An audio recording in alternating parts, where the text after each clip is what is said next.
Thanks for listening to this podcast of Trending with Timmerie. If you haven't already subscribed, please catch us wherever you love to listen to your podcast, from the Relevant Radio app to Apple, YouTube, you name it, we are there. And if you listen on Apple Podcasts, please be sure to go and give us a 5-star review to help other people discover the podcast. Anything you share in terms of episodes, whether it's texting it to a friend, posting on social media, helps to build up the kingdom for God, to help confront the challenging issues we face as a culture, but with joy, with hope, and with an eternal perspective where our faith collides with everyday life, bringing eternal principles to help us live our life joyfully. So, what's trending? Bridging your Catholic faith with your everyday life. You're listening to Trending with Timmerie on Relevant Radio. Marital strife starts to kick in. What do you do? Should you encourage your friend to leave their marriage, or should you not? Should you encourage them to divorce, or should you not? We'll talk about that in just a moment. And also, are you in the dating scene, or do you know people who are? We all do. It's a challenging season that seems to only be prolonged in these days. I don't know about you, but I know plenty of people moving into their 30s and even 40s now who are single and wonderful people looking for spouses. What's going on? Does it have anything to do with standards that we set? Are they good standards? Are they bad standards? How can we help both ourselves and others in our expectations? I think it's an important topic. It's our weekly marriage hour today on Trending. A report says that married moms are the happiest people out there. Do you agree? Do you disagree? Why or why not? Would love to hear from you. Number's 1-888-914-9149. Hey, if you have a friend who's going through a difficult time in your marriage, you're not really sure what kind of advice to give them, give us a call. We're going to talk about that. In fact, joining me now is Leila Miller. She's a Catholic author and speaker. She has written and compiled 2 books telling the stories of people. In one book, it's called Primal Loss, How the Now Adult Children of Divorce Speak Out, sharing their story about how the divorce of their parents, whether when they were children or adults, or how it impacted them through into adulthood, negatively, really giving a voice to you if your parents divorced, how that impacted you as the child of divorce. Incredible book, incredible testimony. I hope you'll pick it up. We'll post a link to it on social media. It's called Primal Loss. Another powerhouse of a book that she wrote on the issue of marriage is she compiled the stories of men and women in this book titled Impossible, quote, Impossible Marriages Redeemed. They didn't end the story in the middle. These stories are phenomenal. You will not believe these marriages that were on the absolute brink of divorce that were saved. She touches near and dear to the issue of marriage and the challenge we face as a culture and really just keeping it together as spouses, for children, in the face of infidelity and everything happening in the culture. Leila Miller, welcome back to Trending in our weekly marriage hour. Hi, Timmerie. It's so great to be back with you. I always enjoy it.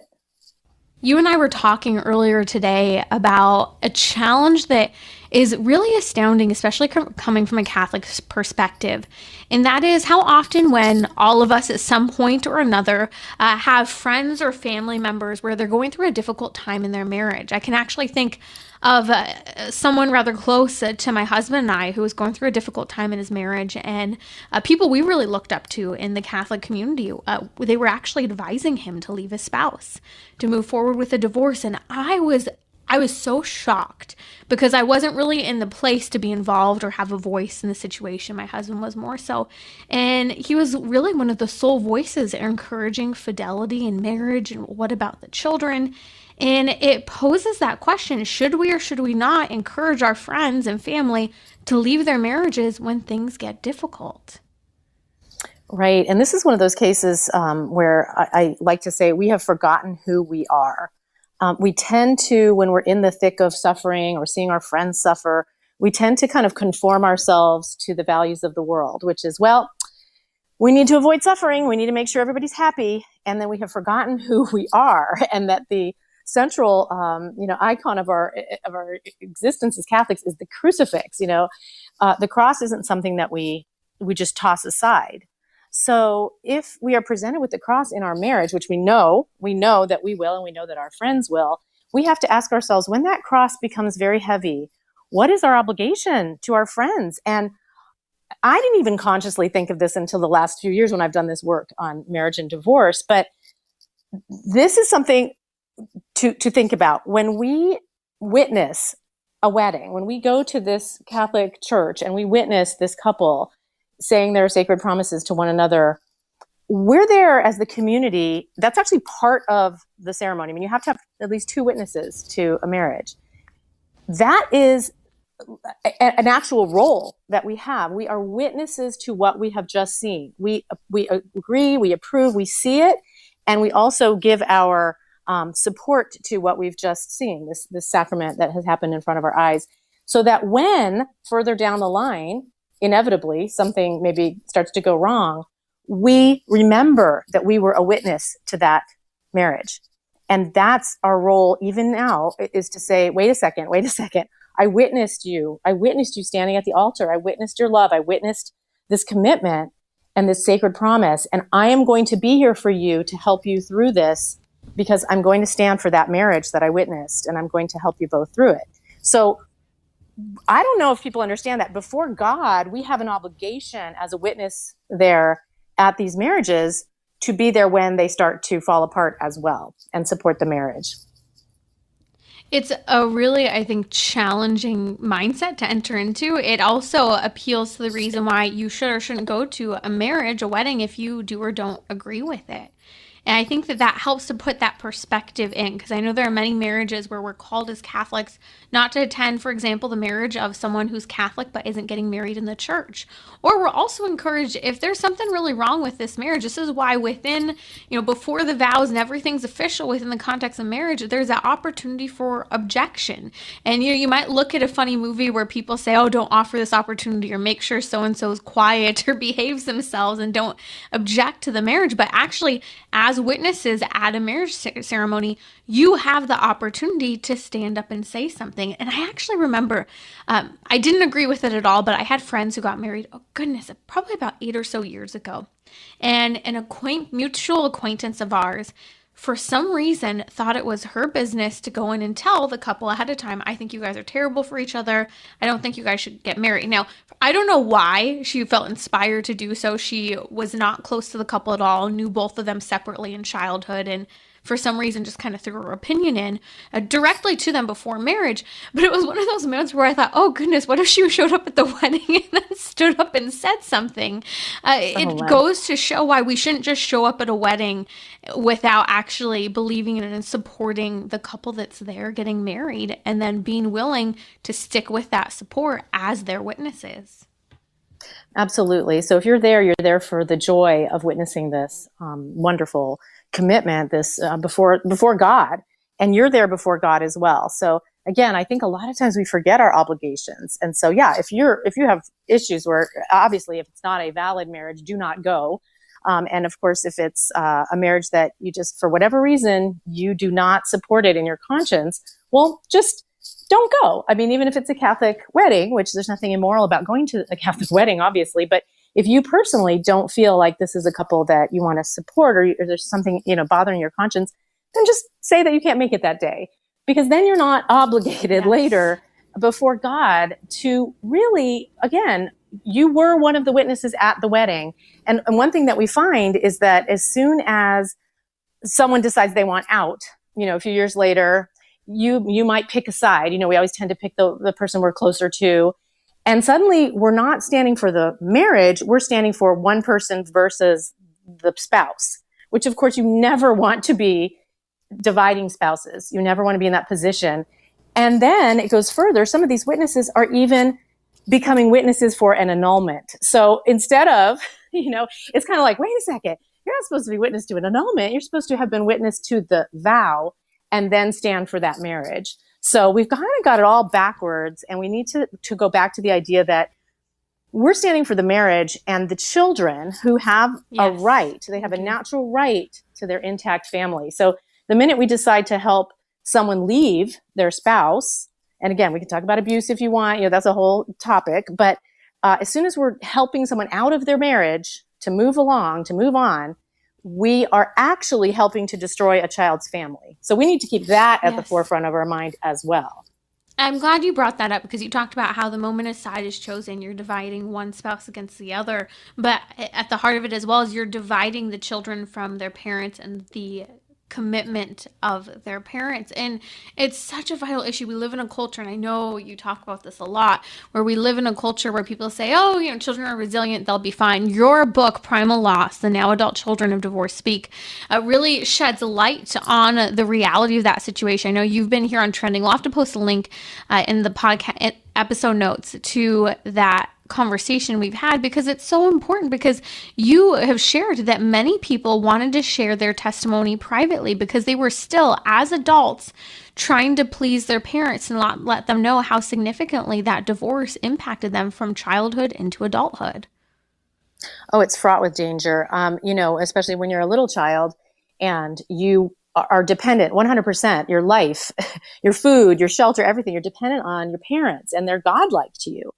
And naturally, if your foundation shatters, you're devastated. Like, everything changes inside.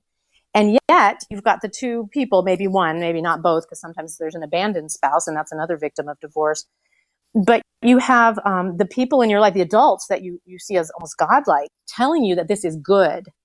Okay, so you can imagine how that can play on a psyche and really just debilitate a child and keep them insecure and anxious and wondering, what is, how am I crazy? Like, to miss what was, to miss an intact family, which of course is how God created it.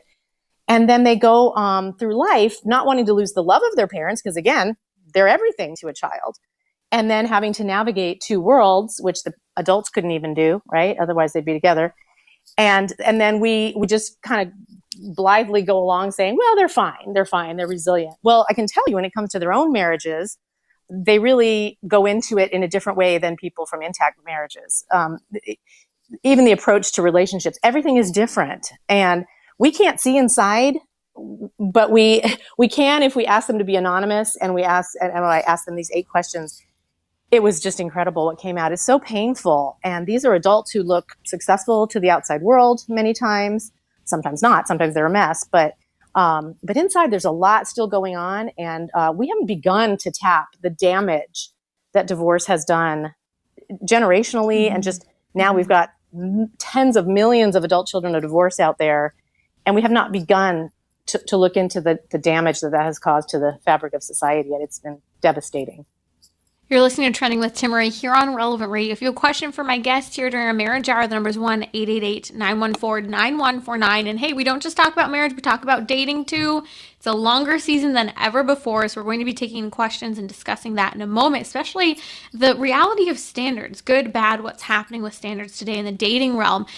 Joining me now is Leila Miller, the author who's compiled the stories of people on the issue of divorce, how that's impacted them into adulthood after their parents have divorced, as well as the story of quote-unquote impossible marriages redeemed. You have to pick up her book, share them with people who need to hear on these particular topics. But Leila, coming back kind of to this idea of how easy it is to just encourage people, friends, family, to leave their marriages when things get difficult. We're talking about the seriousness that when you witness a marriage, the responsibility you have to encourage and support that marriage and staying together. We discussed the gravity of attending a marriage, only going if you actually support it. And it does come back to that topic that I do want to touch on, of how easy it is for many people to go to a wedding out of guilt. And I always find this hilarious. And here's the reason why, because the couple getting married, of course, if they invited you, likely wants you there, unless you were on that list that they kind of just had to invite you, or you were a parent's invite. But the reality is that each person who shows up costs money. And so many people actually, some people really want particulars there, but other people are okay with a lot of people not coming to their wedding. And I am astounded by how often we go to weddings out of guilt, or I hear from people, I would feel so bad. It's easy. If you're close to them and there's a real serious problem as to why you shouldn't be going, you have a responsibility as a close friend to say something. If you're not close to them, don't feel guilty. Just don't show up has always been my approach. But that guilt with regard to attending the party or being there, it's something I think people have a hard time reconciling. Yeah, so I have a couple different thoughts on different scenarios. Obviously, if it's an invalid marriage, do not go. just don't go. You're there as a witness. Again, this is a bearing false witness. When you go and you know that it's an invalid marriage, it's a Catholic marrying outside the church without a dispensation. That is not good. Do not go and witness that. And that can be very difficult, but that's, our faith is difficult. Today's gospel literally was, Jesus said, I will divide families, mother against daughter, father against son. So that is difficult, but we it doesn't mean you cut someone out of your life. You just simply won't attend that one event. That's okay. I love you anyway. Come to dinner. I love you, but I personally have to be accountable to God for what I do. And my faith says I cannot attend. So you have that. Then you have let's say a valid marriage, which is great, to go to a valid Protestant marriage or a valid Catholic wedding. You are certainly morally allowed to do that. And so then the issue becomes, like you said, if you just don't like the person, that's one thing. But if you think, I don't like them, but I'm sure that marriage will last, well, then go. I mean, if you want to go, you don't have to not witness that. It's a valid marriage. It's moral to go. But if you think, like you said, that is not good, and even if you are close to that person, I would say take it up with them, talk to them about it. If they decide to go ahead, then you have the choice to either not go or to go. But if you do decide to go, then do everything in your power to support that marriage from then on in. From then on in, they're a family, they're a unit, they're one. And so then you just make that mind change, right? You just change your mind and you say, now I'm going to support this marriage because I went there as a witness and I'm going to do this. And so we owe it to people who go through and try to go through the right channels and do everything the way that God would have them do it, to really try to support that. So it can be tricky, but my rule of thumb is if it's a valid marriage, go, unless you unless you know that there's something desperately wrong there, and then just make your excuse and just don't show up. That's Leila Miller, Catholic author and speaker. You can find her at leilamiller.net. That's LeilaMiller.net. You can also pick up her books there, which we posted links to all of this on social media. Just follow me at Timmerie, Timmerie. We're also tagging Leila as well. We have a question coming in, a really important question, actually, on that moment of supporting a marriage and how to navigate those difficult situations when someone maybe even your child, is in much less than ideal circumstances going into their marriage. Joe from the East Coast is on the line. Joe, welcome to Trending. What's your question today? Hi, thanks very much for taking my call. So I have a daughter who is living with her fiance. Obviously, I mean, I'll just say we're a Catholic family, so she was raised knowing that that's not appropriate, and she knows how we feel about the matter. But now they're engaged, soon to be married, and it becomes the lines become more blurry at this point. Should I still say anything? At this point she knows, but she's doing it anyway. Can she receive the sacraments without going to confession? And would she go to confession because she clearly doesn't think she has anything to confess? So, it's what kind of advice can you give a parent with a child who was raised not to live this way and now is doing so and thinks they're going to straighten it all out by getting married? Leila, if you want to start, and I have a few thoughts. Go ahead. Sure. First of all, just to clarify, is she getting married in the Catholic Church? Yes. Okay. So I'm just going to tell you that I was married as a lapsed Catholic in the Catholic Church. I did not go to confession before, we went to the altar. I was marrying a Jewish guy. I didn't know my faith very well. Praise God for his mercy. There was a miracle, 6 years later, and 3 kids later.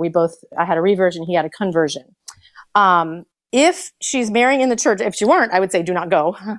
If she is, I would say, okay, you can always talk to her up until, the time that she's married. At that point, that's a marriage. At that point, the church has spoken. That means, they are one, they're a new family. I personally, because if it were my child, if they already know exactly how I feel, and then there's no question that it's not a happy situation, but that this is a step towards at least, I don't know, making an honest person of her in a sense, get married. You're living together. The church is allowing it. Okay. If the priest is allowing it and the church is allowing it, I personally would go, because I want to see them. Not that the grace of the sacrament would be there for a while. I mean, again, it can be a valid marriage without having the grace applied to the people because they're in a state of mortal sin, but it still would be valid. Does that make sense? So it's tricky, but in that case, because it would be considered a valid marriage, I would say go. If it were me, I would go. Mm-hmm. I have a couple. But Timmerie, you might have another. Yeah, exactly. Yeah. And I so appreciate your perspective, especially having been in a similar situation, Leila. So, Joe, my initial thought was, as a parent, one of the greatest things you can do as a parent is build your child up, right, with good affirmation. So I think recognizing the good of what she's doing, but then calling her to more at the same time. So we live in a culture that is very anti-marriage. And so the fact that she's desiring to make that commitment to marriage is a good thing. And it sounds like she probably has the incredible example of her parents, which is part of the reason why she is getting married and getting married in the Catholic Church. And so you've shown, sounds like, that commitment in your own life. So I would start with really making sure that you are affirming your daughter and that she knows you're proud of her for making this commitment to marriage. I think that's really important. And again, also coming back and what's her name? Sorry.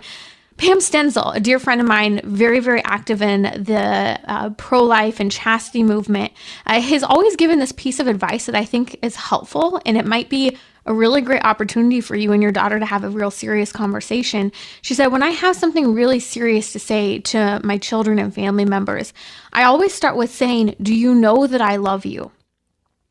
Because she said, if they have a response that brings that into question, that means it's going to be a little harder for them to respond and take the advice I have. And some things that might need to be addressed can be addressed to help solidify that relationship and give me an open door, or also tell me I don't have an open door to talk to her about this, which is tough to swallow. But I do think that is sometimes a helpful piece of advice. So again, I think starting with affirmation, but second, calling your child to more. And parents are so good at doing this, calling her to more in this respect. And I think this is really important. It's important that we recognize in our current culture, whether you're looking at pornography, having sex outside of marriage, or living with a person you're engaged to, that by doing that, you are saying that you are okay with sleeping with someone who is not your spouse. And that the person that you are about to marry, in this case, your fiance, is also okay with sleeping with someone who's not their spouse.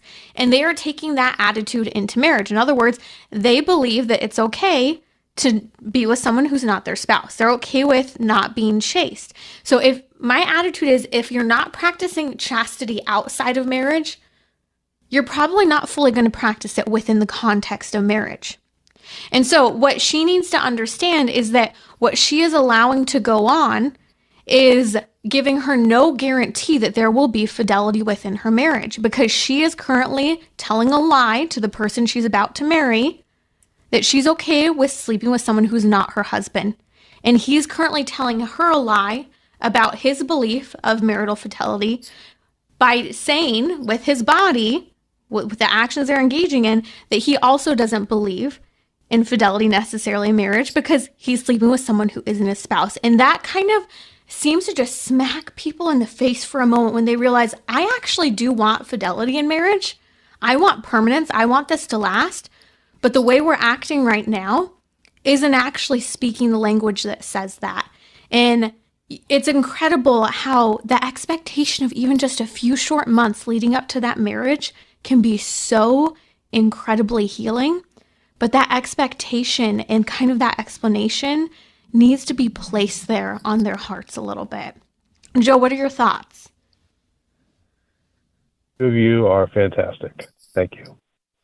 Joe, we're praying for you and praying for your daughter. How exciting, these new adventures in your lives. And thanks for being an awesome dad and standing up and speaking up. We'll be praying for you guys. That's Leila Miller here on Trending with Timmerie. It's our weekly marriage hour. We'll be right back. You can find Leila in the meantime at leilamiller.net. We'll post a link on social media. Continuing on with our weekly marriage hour. If you have a question, number's 1-888-914-9149. Are dating standards good? Especially with prolonged single years And do you agree or disagree? Moms are some of the happiest people out there, specifically married moms.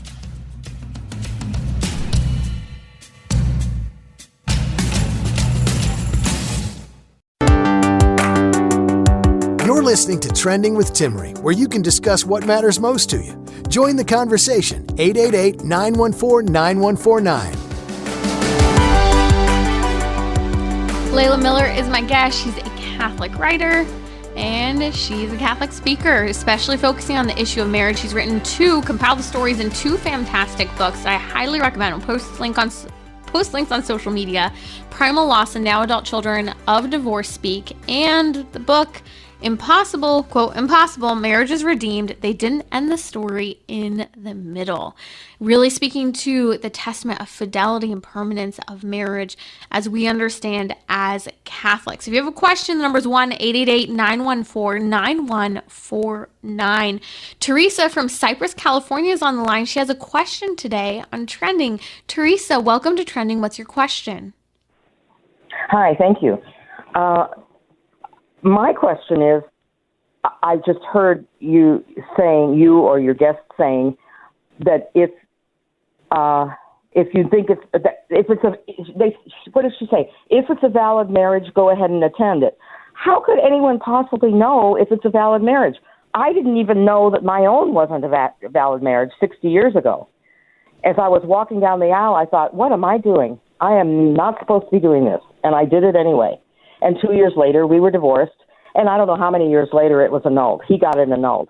So how would anybody attending this marriage know that it was a valid marriage? Oh, well, they're both Catholic. Well, so what? Mm-hmm. You know? Yeah, Teresa, that's a great question. I think there are a lot of red flags that we could be watching out for. I'll bounce it to Leila and then share some thoughts here. I'm going to take it just on face value that when I speak of invalid marriages, I'm specifically talking about canonically invalid marriages. So if a Catholic is married outside of the Catholic Church without a dispensation, or two Protestants, but someone's been married before, so that's, adulterous, those are invalid marriages. So I would say absolutely do not go to those. If you're talking more about how can we see into, a future annulment situation and see what a tribunal would decide in 30 years or something, I don't even go there, because canon law says that we are that the marriage holds the favor of the law. I'm not saying that exactly right, but that the marriage is to be presumed valid. So if you see a Catholic wedding, you're presuming validity. Okay. That's not our decision to vet at the time of the wedding or before, unless you know something specifically, like, oh gosh, this guy has another family in Jersey, or something like that. Or this guy went and got a vasectomy and didn't tell her, and they're never going to have kids, and that would invalidate the marriage, from the get-go. So anything else, wow. I mean, you got to kind of go with what the church says, which is we stand by our sacraments. Now, whether or not in practice that actually happens, that's a whole other discussion.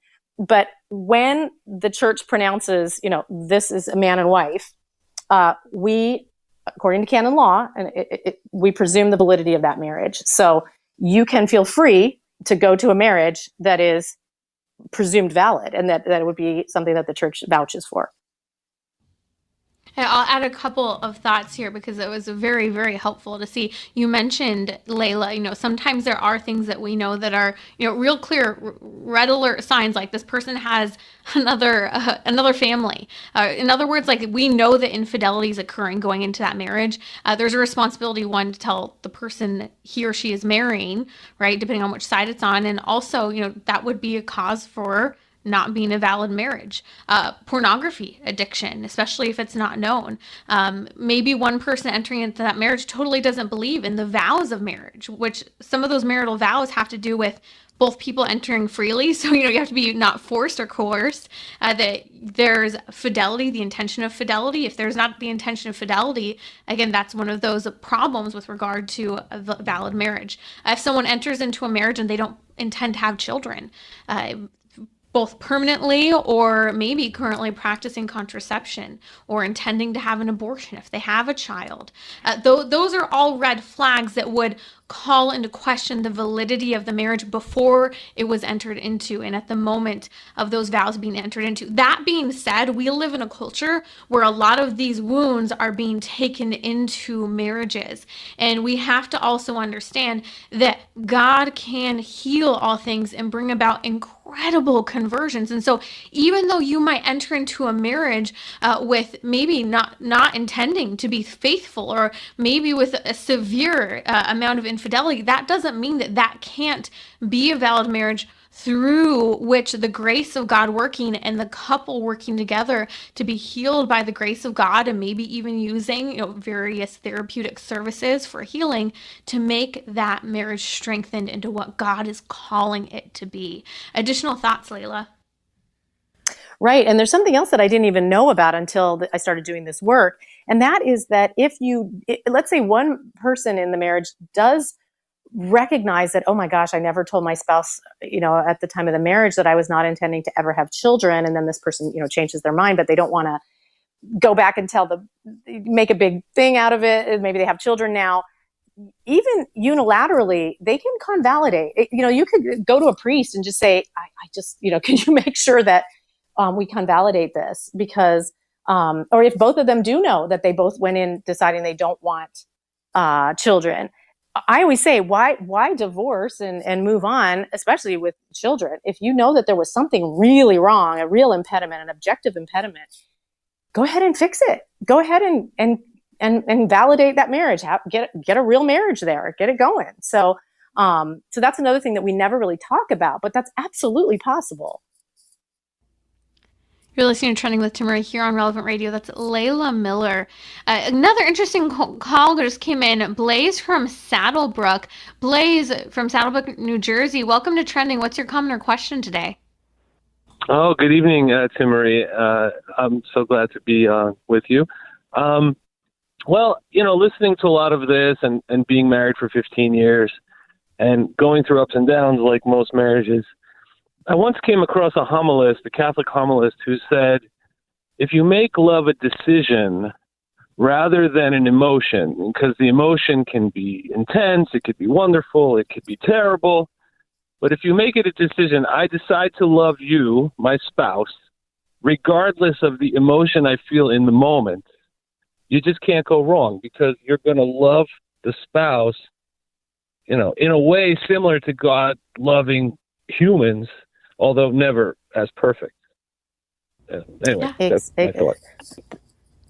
That's Christ-like love. That's Christ-like love, right? And on the back of one of my books, there's a quote from one of the participants who said, when divorce isn't an option, all other options become more realistic. When divorce isn't sought after, healing is. So, take off the table, this exit, ramp, and then what possibilities open up? Okay. Mm-hmm. And that's when we start to see, okay. And that's kind of how it used to be. It's like, you know what? There's no plan B. You get married, there's no plan B. So how are we going to love? And we have to love like Christ loved. Yeah, it's funny, Leila. It reminds me of one of my clients from Pilates. I taught her for years, adored her. She was in her mid-70s, really, really different personality, and one that I just really grew to love and appreciate. And I knew she was anti-religious in some way and had very different political views, but we really grew to love each other. And one day when I was teaching her, I said something, and it gave away that I was Catholic. And she goes, "You're one of those good Catholic girls, aren't you?" And I said, yeah, I'm Catholic. Yes, I really take my faith seriously. And she goes, "Oh, no." And so from then on out, there would be moments where I found out that she grew up Catholic, went to all-girls Catholic school, and it was neat to see, she had this kind of fake animus toward the Catholic faith, and there were a lot of really great memories she had.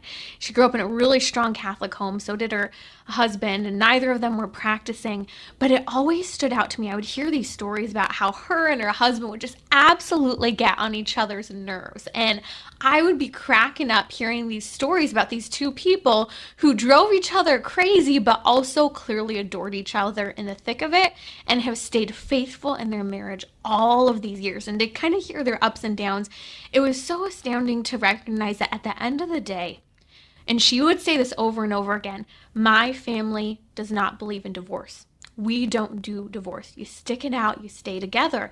And she'd speak over and over again to that family ideal, which was the Catholic ideal that she was raised with. And it was amazing, like you just said, the choice of divorce, infidelity, that wasn't there. And so they had to choose, even in the face of driving each other crazy at times, to be faithful and to overcome those feelings and emotions that certainly do come and go. And I thought it was such a great witness of a couple who had that Catholic ideal, lost the Catholic part at some point, but were still fighting for the sacrament while not recognizing it in their own way, and God was still working there in the background. And so I love that comment you just made, Leila, about how when divorce isn't an option, look what you have. It's a choice to love, and that is so profound. And our dear friend Brooke Taylor, who's here on Trending often when I'm away, she will talk about how it is purely an act of the will that you stay sometimes in your marriage. That things can be so difficult, and people say, well, why do you stay? Or you ask, well, how am I staying? It's an act of the will. It's a choice to be there. You're listening to Trending with Timmerie here on Relevant Radio. Leila, I want to talk about dating standards and the challenges of dating standards. We're seeing prolonged single years in many people we know. All of us have someone looking for a spouse. Some of us are baffled as to why certain people aren't finding spouses. What do you think is at part of the heart of the problem here? Oh, it's so sad. I think it is Tony Esolen who calls it the lonely generation.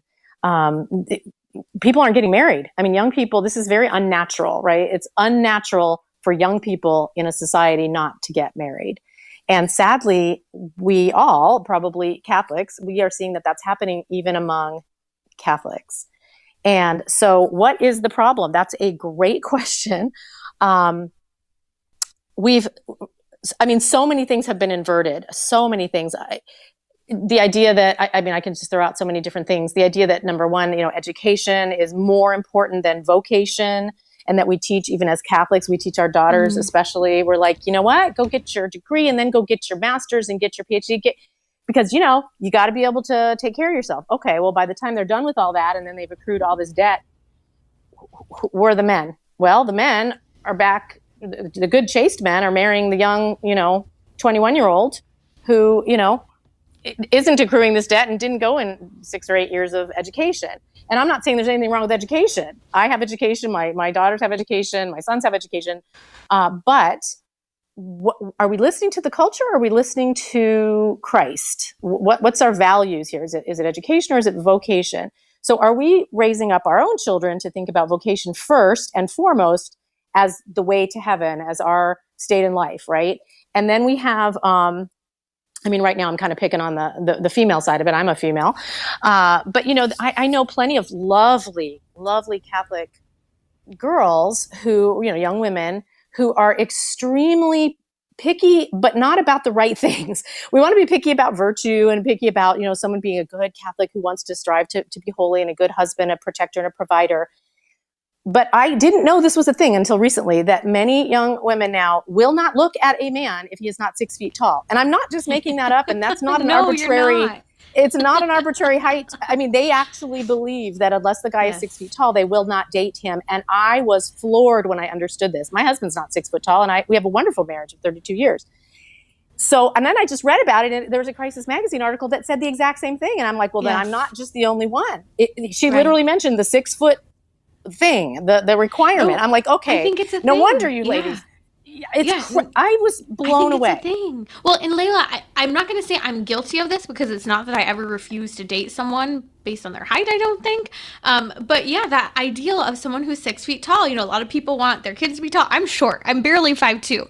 There's that hope, and there's something natural about, your desire and your pheromones and what you're desiring in terms of who you're attracted to. But I get the legitimacy of like, okay, there's this ideal of 6 feet tall, but then I have a problem with the rejection when someone doesn't meet a superficial criteria, as great as it can be, that you do automatically just close the door based on a height or based on the color of the hair, because some people are doing that. Mm-hmm. And I will say, because again, I'm like Gen X. I'm 55 years old. I can tell you, it was not even a thing with us. So this is something new. It is something very new. I mean, we always want to, want to marry a guy a little bit taller than you so you could wear heels and not, be taller than he was. But it was never like this thing. So you hear a lot about, I want basically a Saint Joseph who's gorgeous and 6 feet tall. It's like, well, you're not going to find that. So you might be alone your whole life. I mean, that is true. And then, again, there's, so there are a lot of lonely young men. I do know this. There are a lot of lonely young men who are like, well, where are the women? Well, they won't even look at him because he's 5'10". So I mean, it's a problem. But on the other side, you've got the problem with the men, and they want someone who looks a certain way because they're very visual, but you kind of have to say, well, wait a second. You're not going to marry a sexy model looking person who actually is also a chaste, lovely, a non-feminist wife who, she doesn't want to look like something out there that might look more like a prostitute. So you also, men, just because you're visual, you need to also temper your expectations. And so we've got a lot of that kind of going on. And it ends up being just a very lonely generation where this dance, here's another sad thing. There's this dance where it used to be that you'd kind of date, or the kids would, when a boy becomes a teenager, he'd start to think about like dating. Or girls now in high school are very anti-male, very anti-man. Many of them are now bisexual or identifying as bisexual because that's kind of the thing. And they're very hostile to masculinity and to just boys in general. They're very hostile. They think, they're buying into this, that they're bad beasts, whatever. So I was giving a retreat maybe a month ago. And one of the moms in the front, she said, I have a teenage son and he's interested in a girl at school and he's really kind of an innocent, guy. But if you even hint that you're interested in a girl, which is the normal dance that used to happen between male and female, the girl will think you're disgusting and that you're a predator. That what are you doing? I don't want your affection. I don't want your attention. I don't want you to even. So instead of teaching our daughters to just gently kind of, if you're not interested, then you're not interested. We see these guys as predators just because they're interested in dating. And I don't know if the porn culture has to do with that, because we think that any kind of attention has to lead to some sort of pornographic culmination in a relationship. But so it's very sad. There are a lot of very sad boys out there and a lot of very lonely girls out there. I think this really just barely scratches the surface on dating standards and some of the challenges. And I'll kind of leave it with this thought. I would love to tease it out, but we'll have to come back on it. The idea is this.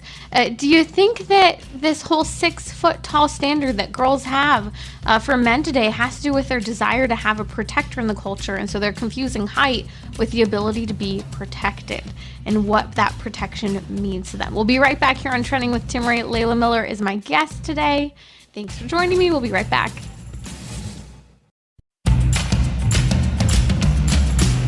So, what's trending? Bridging your Catholic faith with your everyday life. You're listening to Trending with Timmerie on Relevant Radio and the Relevant Radio app.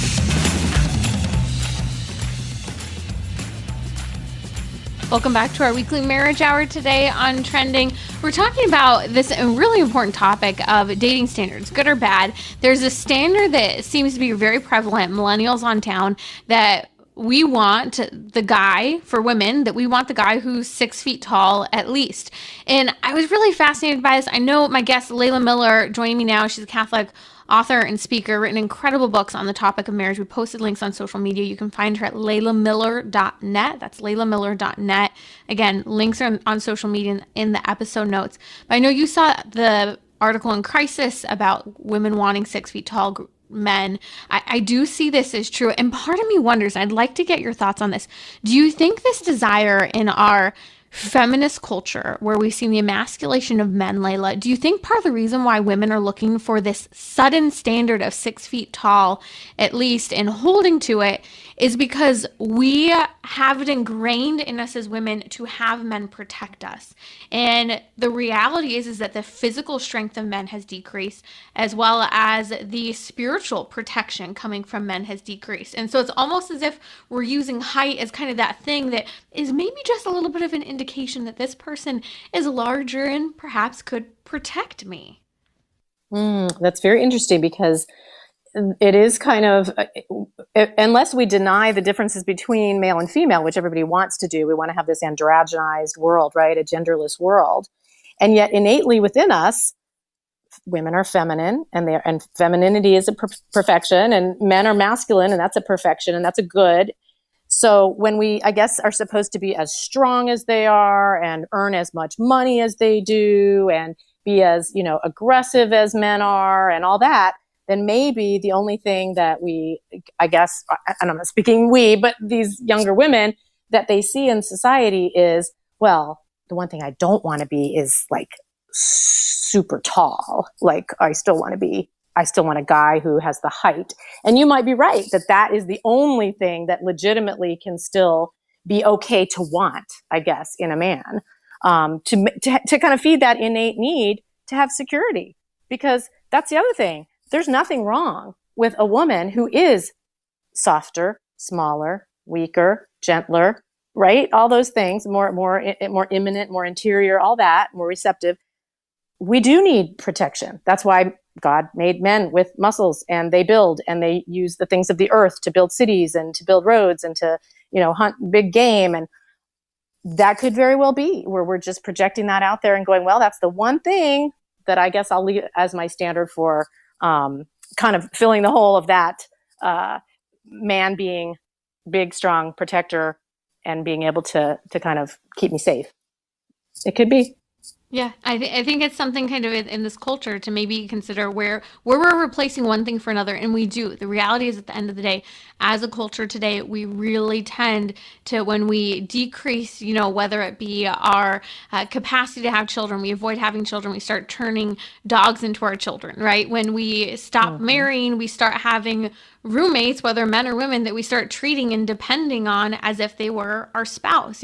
There's all this kind of surrogate relationships and fillers happening all around us. And I'm wondering if this 6-foot-tall desire is part of that filler for the desire to be protected, both physically and spiritually, morally, in all of those dimensions.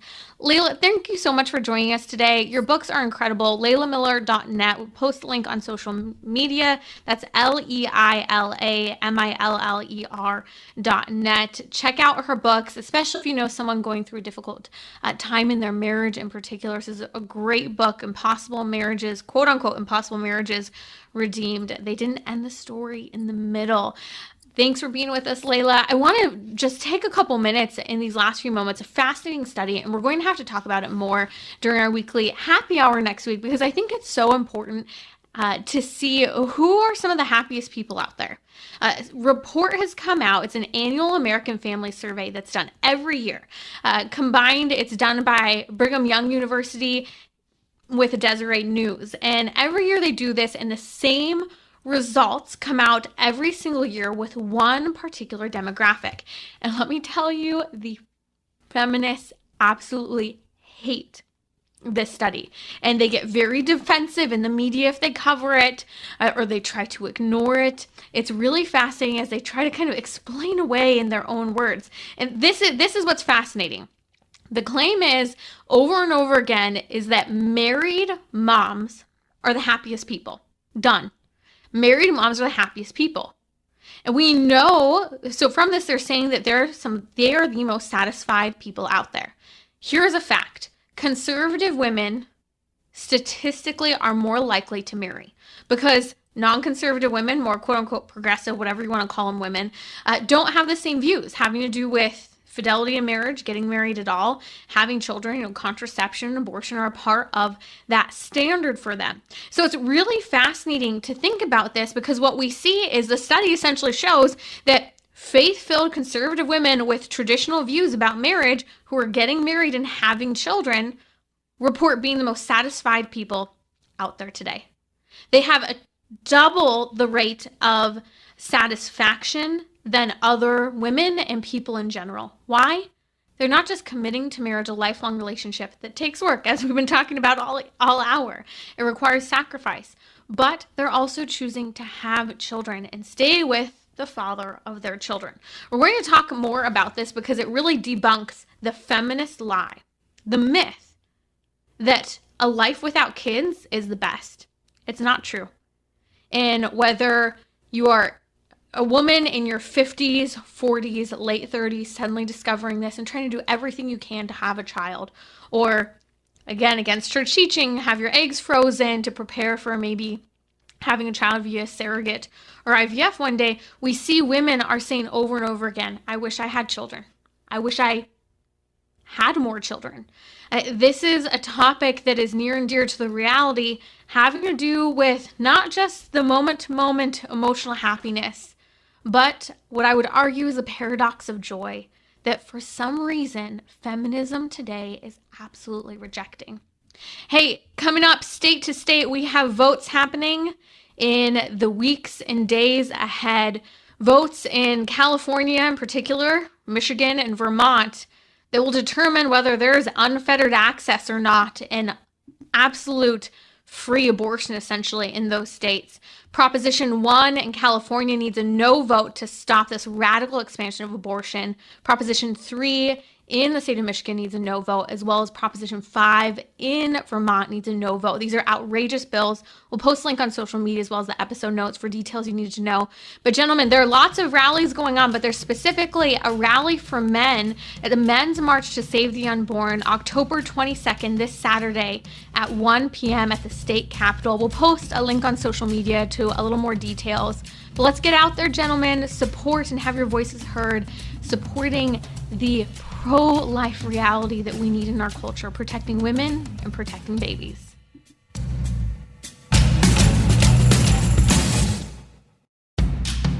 This is Timmerie from Trending with Timmerie. I feel like Christmas is coming early. Really neat archaeological find. The burial spot of St. Nicholas was discovered underneath a Turkish church.